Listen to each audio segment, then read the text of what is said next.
He worked at Boeing for 32 years. He found metal shavings sitting directly over the flight control wiring of a passenger jet. He found defective oxygen tanks on a plane carrying hundreds of people. He reported it. He filed complaints. He went public.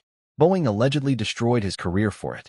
Then, in the middle of his testimony in a federal lawsuit against Boeing, on day 3 of his deposition, he was found dead in his truck in a hotel parking lot. He was 62 years old. John Barnett spent 32 years at Boeing. His last 7 years, he served as a quality manager at the South Carolina plant that builds the 787 Dreamliner. His job was literally to make sure the planes were safe. What he found was serious. He uncovered problems with oxygen systems on the long-haul 787 Dreamliner.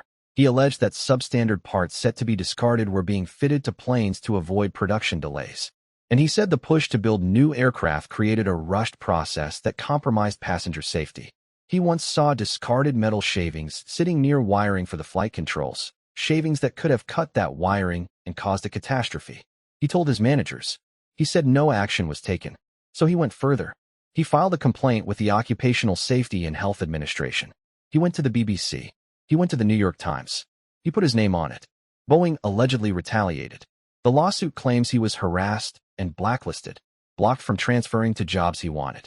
Barnett sounded the alarm with aviation authorities in 2017, warning of what he called potentially catastrophic safety failings. Then he spent years fighting Boeing in court. In March 2024, he was in Charleston, South Carolina, giving testimony in his whistleblower retaliation case, a case that was finally nearing the end.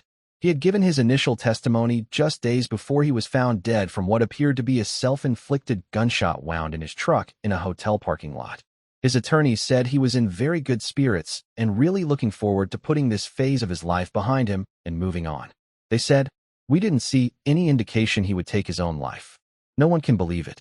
An extensive police investigation ultimately concluded the cause of death was suicide. A ballistics report confirmed the gun was in his hand. His family disputes the circumstances.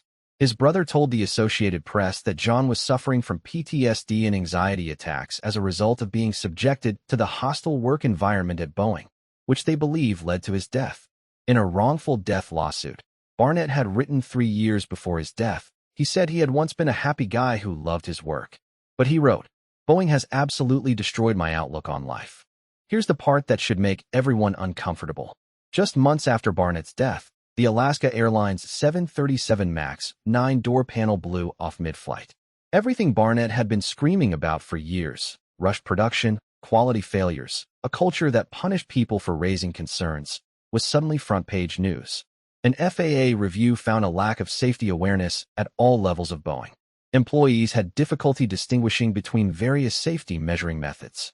A separate panel of experts had already told the FAA there was a disconnect between Boeing's senior management and its workers, and concerns about retaliation.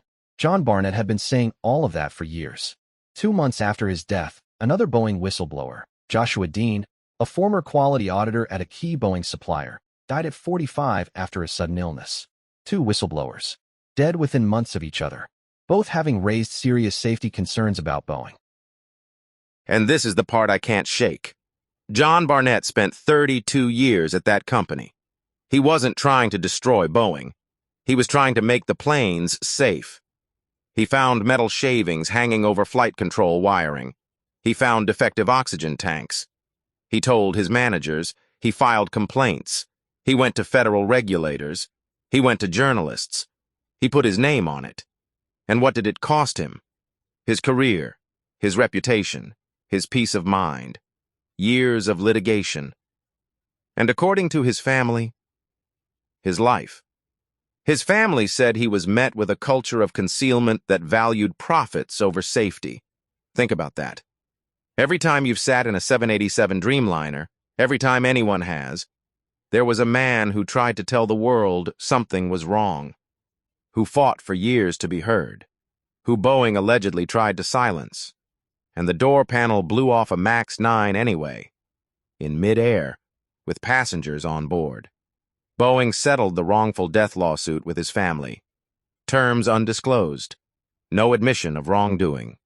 Of course, the company that allegedly destroyed this man's life wrote a check, sealed the details, and moved on. And the planes are still flying. I'm not saying Boeing killed John Barnett. The investigation concluded it was suicide. But I am saying this.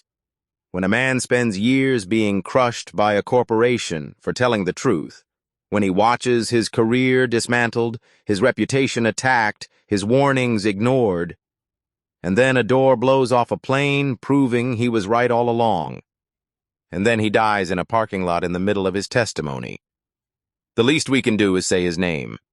John Barnett. He tried to warn us. We owe him that much.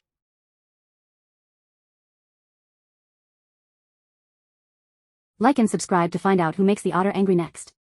All individuals and corporations mentioned are subject to the legal presumption of innocence. The angry Otter is not a licensed attorney, aviation safety inspector, or oxygen systems technician.